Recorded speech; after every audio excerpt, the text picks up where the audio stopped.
So, what is your name? Connie.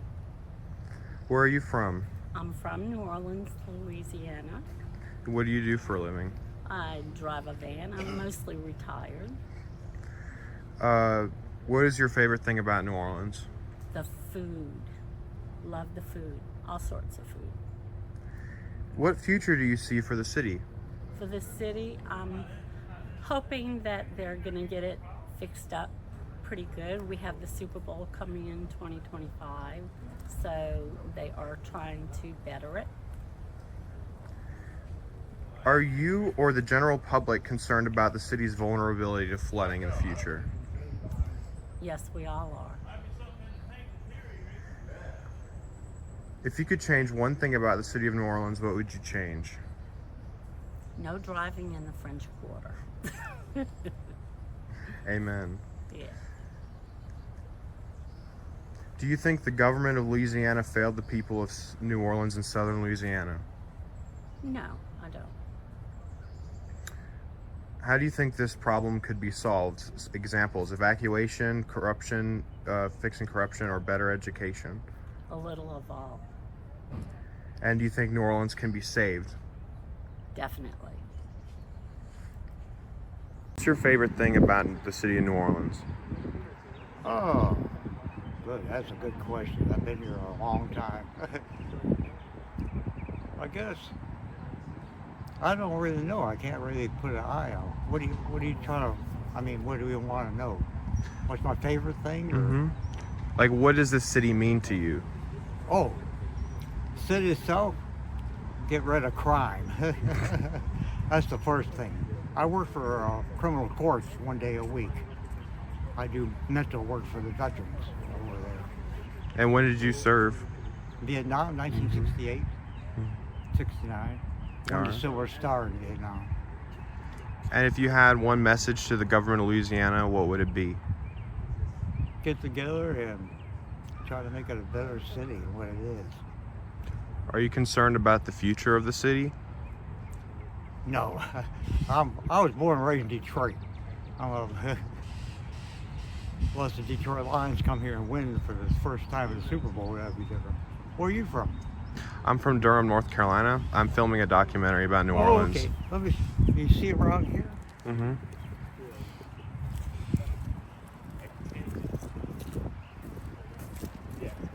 Who's that? I'm doing a tour with them. Oh, okay. Good. You could see how it is? Mm-hmm. It's like a hurricane. This is the eye. These I keep up. Green mold grows at the bottom, so we keep it clean. That's very interesting. Yeah. And so, did you have any family during Hurricane Katrina here? Yes, of course. And what was the impact that it had on them? Well, besides our home being destroyed, that was it. We headed for Texas. We went to Texas, Dallas, Texas. So you lived in Galveston at the time of Hurricane Katrina? No, we moved. We went there. My son picked us up and packed everything up and went to Dallas for a few days until it was over.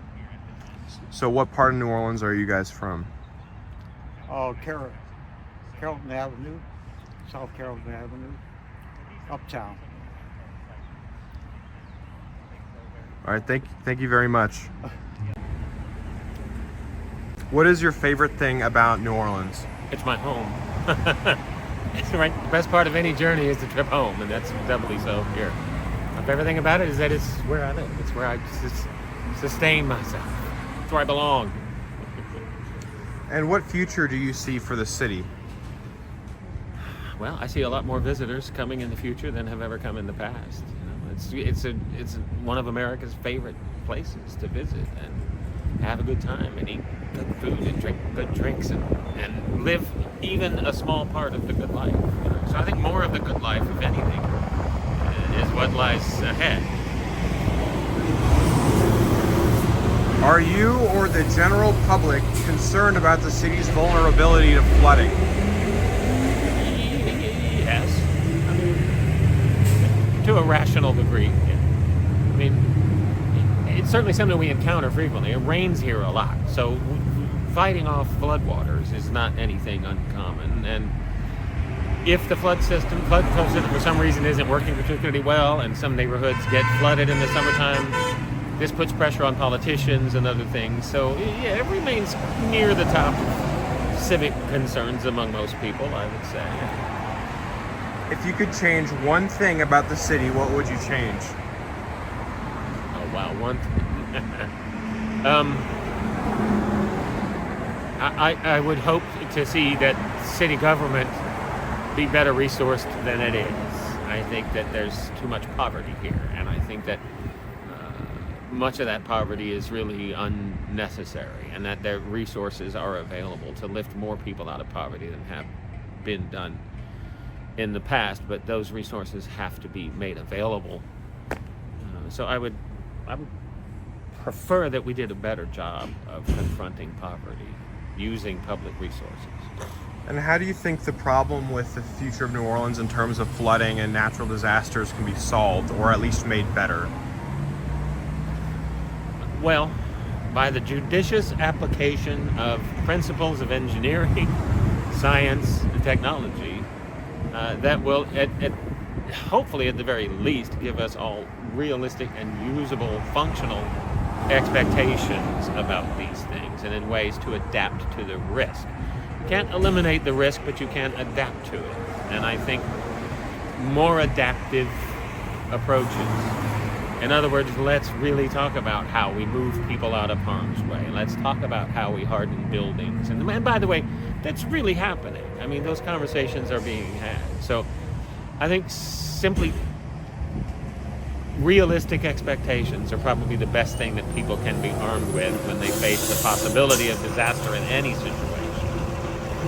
People are better educated now than they ever were on the subject because, well, in part because technology makes that possible. So I would hope that that would continue, and that we would just be, that science and government would equip us better to know what to expect and allow us to adapt our own resources to that logical thinking. That's what I like to see. So what's your name? Matt Rivers. I'm Rocky, Montana. Where are y'all from? I grew up in California. Been in New Orleans 12 years. All right. I grew up in New York, but been coming to New Orleans since 2007. Lived here for the last 6 years. And what do y'all do for a living? Bust. You're looking at it. I do some random shit too. We all gotta do random shit to make some money. And what's y'all's favorite thing about New Orleans? Ooh. You can say a couple things. It doesn't There's have live to be- music every night.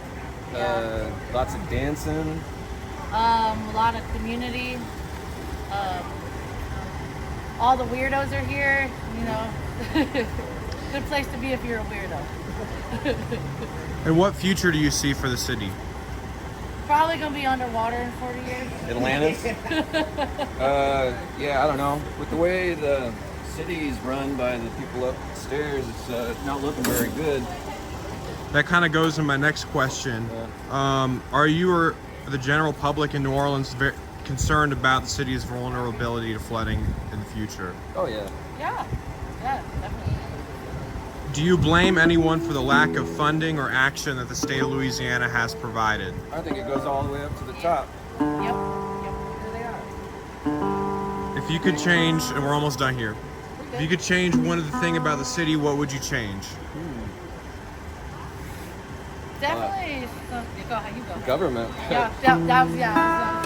Get all the people lining their own pockets out of office and put people that actually give a shit about the city. Yep. And what's the message that you want to send to officials in charge of the state of Louisiana, the country, or even the city of New Orleans? Yeah, why waste your breath? Yeah. We've already said it a million times, they don't listen. Any additional details you want people to know? All right, thank you so much. What is your name? Christopher Leslie, but everybody calls me Pineapple. Where are you from? Originally New York City. What do you do for a living? I'm a retail clerk. What's your favorite thing about New Orleans? The food. What future do you see for the city? That's a tricky question. And without the right leadership, I don't see it going anywhere fast. Are you and the general public concerned about the city's vulnerability to flooding or other natural disasters in the future? Yes. Who do you blame for the lack of funding or action the state of Louisiana has provided? I blame our leadership. I blame our mayor, our city council, our state representatives. Starts at the bottom, works its way to the top. If you could change one thing about the city, what would you change? You don't have to pick one thing. It could be multiple. Fix the potholes, fix the street, clean up the graffiti and the filth, provide programs for the homeless. And what's the message you want to send to the officials in charge of the city, state, or even country? If you don't fix New Orleans, we're going to continue losing people. Last year alone, we lost over 20,000 people in population. Guess what? Next year, I'm going to be one of those people. And we're the people that actually make the city be the city. Yeah, we're the people that help the city be the city. Yeah. We Without can't- us, Yeah. what tourists come in, what money's made from Yeah. you. So, There's no affordable housing. Insurance rates are sky high. Car insurance rates are sky high. Homicide rate is way up. Other crimes are coming down. Streets in the city looks like shit. It's dirty. It's filthy. It's smelly. I mean, there's a lot to contend with. But we like being here. I've been here 33 years. If I didn't love it, I'd have been gone by now. But with the way things are, probably I'm leaving next year. What's your name? Tommy. And where are you from? Originally, I'm from Huntsville, Alabama, but this is home, New Orleans. Yeah. What do you do for a living? I'm a music artist, musician. What's your favorite thing about New Orleans? Darn, the people, the energy of the people here. It's like we just unchained people here. What future do you see for the city? Well, it's gonna keep changing and morphing, staying the same though, like in a little thing. So I mean, I don't know, there'll be a lot more industry here, like kind of blowing up. It's already going on. Yeah. Are you or the general public concerned about the city's vulnerability to natural disasters in the future? Well, it's any other place, people got volcanoes, people got hurricanes, people got earthquakes, people got guns and Indians and robbers, it's all the same. If you could change one thing about the city, what would you change? Not a damn thing. Maybe, maybe how involved the government, the mayoral people get involved, because it seems like they just, everybody treats like everything like industry, so they don't really there's so much that can be, it's like Rome, you can really make great stuff happen in a orderly way. It's a lot of good seeds here. Yeah, you're good, yeah. Any additional details you want the audience to know? Details? Oh, it's the best place in the world. I literally live here, and every time there's time for vacation, I just vacation here. I went to Miami Beach one time, but I just get a hotel or something nice and I just stay here. Yeah, it's the destination.